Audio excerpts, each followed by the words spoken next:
నమస్కారం అన్న, మీ పేరు? గుండ్ర రాము. రాము అన్న, పిఠాపురంలో అతి భారీ ఎత్తున జనసేన 12వ ఆవిర్భావ సభ అయితే జరిగింది కదా, ఎలా అనిపించింది?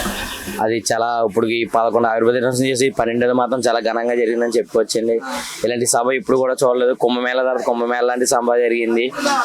ఇలాంటి సభ జరగడానికి అదే కాకుండా ఎంతో మంది ఎండకే మధ్య నుంచి పొద్దు నుంచి కూడా ఎండకు వచ్చి కూర్చున్నారు. వేరే వేరే జిల్లాల నుంచి, అలాగే తమిళనాడు నుంచి, కేరళ నుంచి, కర్ణాటక నుంచి కూడా వచ్చారు. అన్ని విధాల నుంచి జనం వచ్చారు. వాళ్ళందరికీ కూడా అన్ని విధాలుగా ఫ్రూట్స్, అలాగే భోజనం ఏర్పాట్లు చేబ్రోల నుంచి పిఠాపురం దాకా కూడా మధ్యాహ్నం భోజనం ఏర్పాట్లు చాలా బాగా చేశారు. వచ్చిన వాళ్ళందరికీ కూడా ఎటువంటి లోటు లేకుండా చూసుకున్నారు. అలాగే దావత మజ్జిగ ప్యాకెట్లు, వాటర్ ప్యాకెట్లు, పుచ్చకాయలు అన్ని కూడా అందరికీ అందేలాగా చూసారండి. అన్ని విధాలుగా అన్ని కౌంటర్లు పెట్టారు. అలాగే ఎటువంటి జనానికి ఎలాంటి ఇబ్బంది లేకుండా చాలా ఘనంగా సభని నిర్వహించారు. మరి మీరు అత్యంత మెజారిటీతో గెలిపించుకున్న మీ నాయకుడి స్పీచ్ ఎలా అనిపించింది? మా నాయకుడి స్పీచ్ చాలా గర్వంగా చెప్పుకొచ్చింది. ఎందుకంటే చాలా మందికి అర్థం అవ్వలేదు అనుకున్నారు స్పీచ్. దాని వెనక ఒక స్టోరీ ఉంటుంది. ఒక బాస్ మాట్లాడాడంటే, ఏదైనా ఒక సభ మాట్లాడాడంటే దాని స్పీచ్కి ఎంతో ఆలోచించి మాట్లాడతారు పవన్ కళ్యాణ్.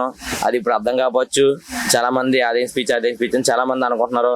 అది ఈ రోజు అర్థం కాకపోవచ్చు. రేపు ఫ్యూచర్లో మనకు అర్థమవుతుంది ఆ స్పీచ్ ఏంటన్నదని.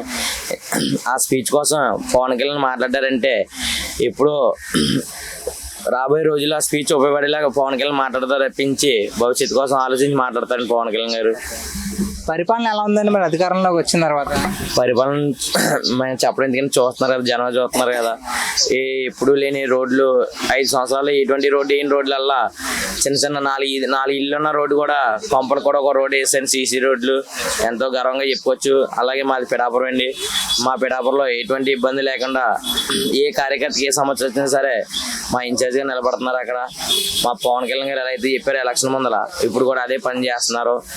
చెప్పిన పని ప్రతిదీ కూడా చేసుకుంటూ వస్తున్నారండి. సూపర్ 6లో భాగంగా పిఠాపురంలో అన్ని పనులు విధంగా జరుగుతున్నాయి.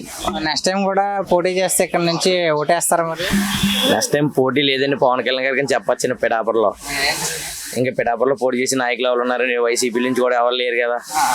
వైసీపీ నాయకులే జనసేన జెండా మోయడానికి రెడీ పడుతున్నారు ఇప్పటి నుంచి. మరి ఇప్పుడు డిప్యూటీ సీఎం కదా పవన్ కళ్యాణ్ గారు, నెక్స్ట్ సీఎం అయ్యే ఛాన్స్ ఉందండి? అది నెక్స్ట్ సీఎం అయ్యే ఉద్దేశం ఉందంటే పవన్ కళ్యాణ్ గారు అయితే కూటమి ప్రకారంగా నడుస్తారని చెప్తున్నారు కాబట్టి మనం చెప్పలేమండి. చంద్రబాబు గారు ఇష్టం.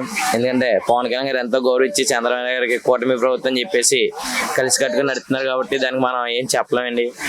ఒకవేళ చంద్రబాబు నాయుడు గారు పవన్ కళ్యాణ్ కూటమి ప్రభుత్వంలో సీఎం ఇస్తే కనుక సీఎం పవన్ కళ్యాణ్ అవుతారండి. అదండి దీన్ని. ఓకే, థ్యాంక్స్ అండి.